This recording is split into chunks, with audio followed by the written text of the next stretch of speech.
Olá, pessoal! Bem-vindos a mais uma explicação por aqui. Hoje a gente vai entrar de cabeça numa mudança legislativa que é, no mínimo, fascinante.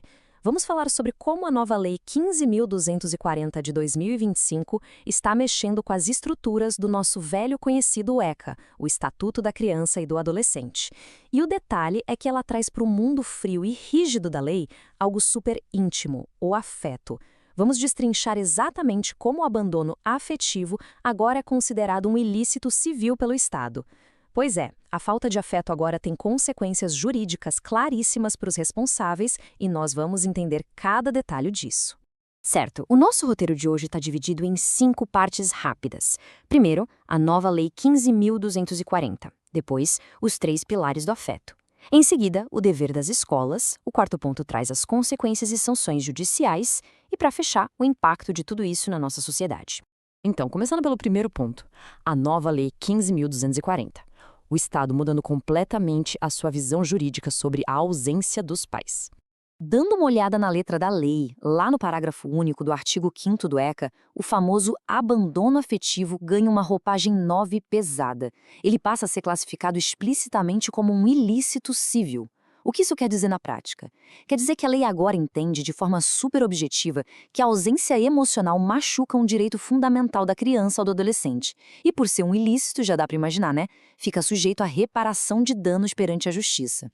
E o que chama muita atenção aqui é o contraste gigante de como as coisas eram julgadas antes e como a lei exige que sejam julgadas agora. Antigamente, o foco principal do dever parental era pagar os boletos, né? Era dar teto, pagar a pensão, garantir a matrícula na escola. Aquela visão bem material da coisa. Mas olhando para o novo artigo 22, a história muda de figura. Não basta mais só o sustento financeiro e educacional. A lei agora obriga, literalmente, a prestação da assistência afetiva. Ou seja, presença emocional virou sim uma exigência da lei. Vamos para a parte 2, os 3 pilares do afeto. Como a lei consegue medir o que é dar atenção? Para não deixar tudo num campo super abstrato e subjetivo, os legisladores foram bem pragmáticos. O novo parágrafo 3º do artigo 4º cravou 3 requisitos muito bem definidos que todo responsável precisa cumprir para dar essa tal assistência afetiva. São eles: orientação, solidariedade e presença física. Vamos dar um zoom em cada um deles? O primeiro pilar é a orientação. A lei diz especificamente orientação quanto às principais escolhas e oportunidades profissionais, educacionais e culturais. Isso ilustra brilhantemente que sentar ali, conversar sobre o futuro, ajudar a escolher uma profissão ou guiar um estudo não é mais só uma dica de como ser um bom pai ou boa mãe. Virou, sem exagero, uma obrigação imposta pelo Estado. Indo para o segundo pilar, temos a solidariedade e o apoio naqueles momentos de intenso sofrimento ou dificuldade. É o reconhecimento legal de que garantir um quarto confortável não é o suficiente. Quem cria tem a obrigação de ser um porto seguro. O responsável precisa estar ativamente presente para dar um abraço, ouvir e realmente amparar o adolescente ou a criança durante uma crise, seja ela de qual natureza for. E o terceiro pilar traz, talvez, o componente prático mais marcante dessa lei: a presença física. Mas com um detalhe importantíssimo: é a presença espontaneamente solicitada pela criança ou adolescente, sempre que for possível atender, claro. É bem direto. Se o filho pede a presença da mãe ou do pai e existe ali viabilidade logística e real de estar junto, não aparecer passa a configurar a quebra de um dever legal.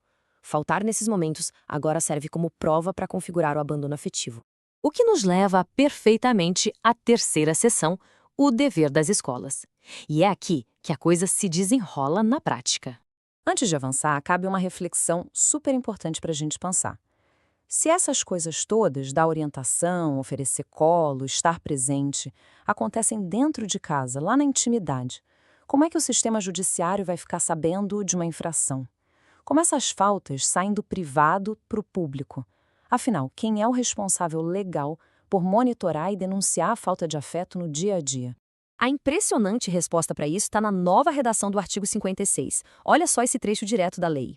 Os dirigentes de estabelecimentos de ensino fundamental comunicarão ao Conselho Tutelar os casos de negligência, abuso ou abandono na forma prevista nos artigos 4º e 5º. Pois é, a lei atrelou os novos artigos do afeto ao dever que as escolas já tinham de reportar abusos. Com isso, a legislação colocou um peso gigantesco nos ombros dos diretores de ensino fundamental. Na prática, a escola se torna a principal fiscalizadora do amor e do cuidado dentro de casa. Imaginem como esse processo flui cronologicamente no mundo real. No dia 1 de aula, o dever legal da família já está lá valendo. Com o tempo, lá pelo 3º mês, os professores começam a notar um padrão super claro, sabe? A criança está retraída, a família não vai em nenhuma reunião, nunca acompanha o desenvolvimento. 6 meses se passam, o padrão se mantém. A diretoria da escola, então, se vê na obrigação legal de notificar o conselho tutelar, até para evitar ser punida por omissão. A partir dessa notificação, em cerca de 1 ano, esse relato da escola pode evoluir para um processo formal, com direito à defesa e culminar em sanções dadas por um juiz. Isso nos leva à parte 4, as consequências e sanções judiciais. As punições severas previstas no ECA. O ponto crucial de toda essa explicação é entender que não estamos falando de broncas leves, pessoal. Os artigos 5º e 129 do ECA prevêem punições bem pesadas.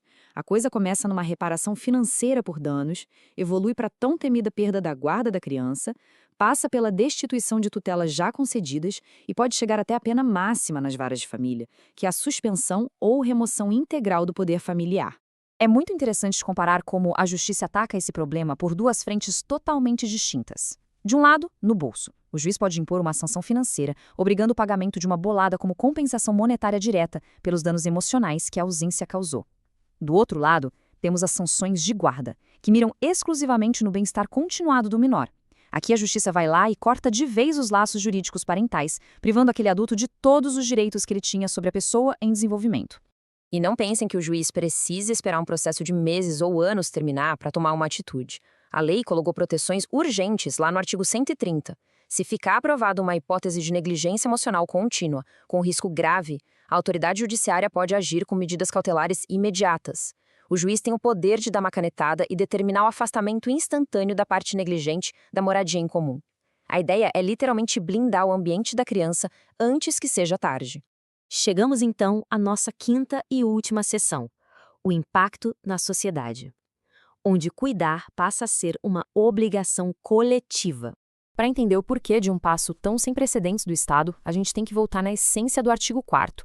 É dever da família, da comunidade, da sociedade em geral e do poder público assegurar, com absoluta prioridade, a efetivação dos direitos. A lei transformou o afeto em algo tangível perante a justiça, porque a ciência não cansa de provar que o amparo emocional é o alicerce para crescer de maneira saudável. E quando quem deveria dar esse amparo primário falha, a legislação diz que o resto da sociedade tem sim a obrigação de agir para cobrir essa falta. Mas a gente não pode terminar sem deixar uma pulga atrás da orelha. A lei até dividiu a assistência afetiva naqueles 3 pilares bonitinhos. Mas na prática diária, como é que as nossas escolas, que muitas vezes já estão lidando com a falta de recursos e estrutura, e os nossos tribunais lotados, vão conseguir medir, vigiar e julgar uma coisa tão íntima, pessoal e subjetiva quanto o amor? Existe uma tensão gigante entre a intenção nobre dessa lei e o desafio monumental de aplicá-la na realidade brasileira. E com esse pensamento, a nossa análise de hoje chega ao fim. Se esse tipo de explicação direto ao ponto ajuda a organizar as ideias, não deixem de se inscrever e soltar aquele like maroto por aqui. E claro, fica o convite para um debate forte nos comentários. Qual é a opinião geral de quem acompanhou sobre colocar os diretores de escola como fiscais oficiais do abandono afetivo dentro de casa? É um super avanço para a proteção ou uma linha muito complicada de se cruzar? Muito obrigado pela excelente companhia de sempre, pessoal, e até a nossa próxima explicação.